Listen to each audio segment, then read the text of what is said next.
ناظرین کرام، عید کا دن خوشی اور مسرت کا ہوتا ہے، لیکن جیسے جیسے عید کے دن نزدیک آتے ہیں مردے کیوں روتے ہیں اور یہ دعا کرتے ہیں کہ کاش کبھی عید نہ آئے۔ ہم لوگ تو عید کی خوشی منا رہے ہوتے ہیں، لیکن مردے عید آنے کا غم مناتے ہیں۔ کچھ مردے ایسے ہوتے ہیں جو عید کے آنے پر بہت دکھ میں آ جاتے ہیں اور بڑی مصیبت ان پر آنے والی ہوتی ہے، اس وجہ سے وہ لوگ بہت پریشان ہوتے ہیں۔ آپ صلی اللہ علیہ وآلہ وسلم نے ارشاد فرمایا، اگر کوئی شخص رمضان کے مہینے میں انتقال کرتا ہے تو اس کے اوپر عذاب نہیں ہوتا اور قبر میں اس سے سوال و جواب نہیں کیے جاتے، چاہے وہ کتنا بھی گناہگار بندہ کیوں نہ ہو۔ رمضان میں اس کا انتقال ہو جائے تو رمضان کے مہینے کی برکت اس کو یہ ملتی ہے کہ رمضان بھر نہ اس سے سوال و جواب ہوتے ہیں اور نہ ہی رمضان بھر اس پر عذاب نافذ کیا جاتا ہے۔ اور جیسا کہ حدیث پاک کا مفہوم ہے کہ قبر کے اندر مردے کے لیے جہنم کی کھڑکی کو کھول دیا جاتا ہے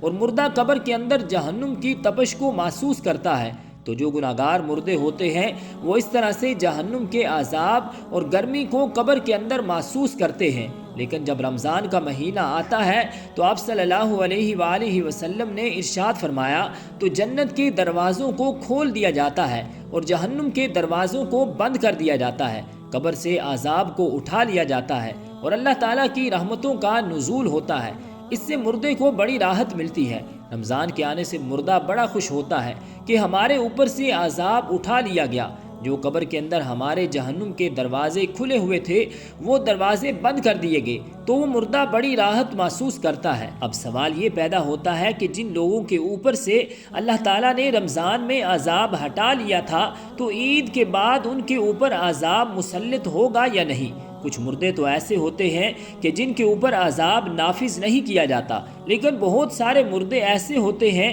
جن کے اوپر عید کے دن ہی جیسے رمضان کا مہینہ ختم ہوتا ہے فوراً ہی عذاب شروع ہو جاتا ہے۔ جیسے پورا سال وہ لوگ قبر میں سزا اور عذاب بھگت رہے تھے، عذاب میں وہ لوگ پھر ملوث اور گرفتار ہو جاتے ہیں۔ بعض علماء فرماتے ہیں کہ جب کوئی انسان رمضان کے مہینے میں انتقال کرتا ہے اور اس سے قبر میں سوال و جواب نہیں ہوتے، اور جب ایک مرتبہ کسی پر سے اللہ تعالیٰ عذاب اٹھا لے تو پھر دوبارہ ان پر عذاب نازل نہیں کرتا، بشرطے کہ اس کے لیے کوئی ایصال ثواب کر رہا ہو یا مغفرت کی دعا کر رہا ہو۔ ہر مردے کو اس کے اعمال کے مطابق سزا دی جاتی ہے۔ جو نیک لوگ ہوں جن کو اللہ تعالیٰ نے کافی کر دیا کہ ان کو 2، 4 یا 6 مہینے سزا ہو گئی، بس اب رمضان کے گزرنے کے بعد دوبارہ ان پر عذاب نافذ نہیں ہوگا۔ لیکن اگر کوئی بہت زیادہ گناہگار ہے، مثلا کوئی ایسا بندہ ہے جس کا اسلام سے کوئی تعلق ہی نہیں، جو اسلام کو جانتے ہوئے بھی اسلام کو مانتا نہیں تھا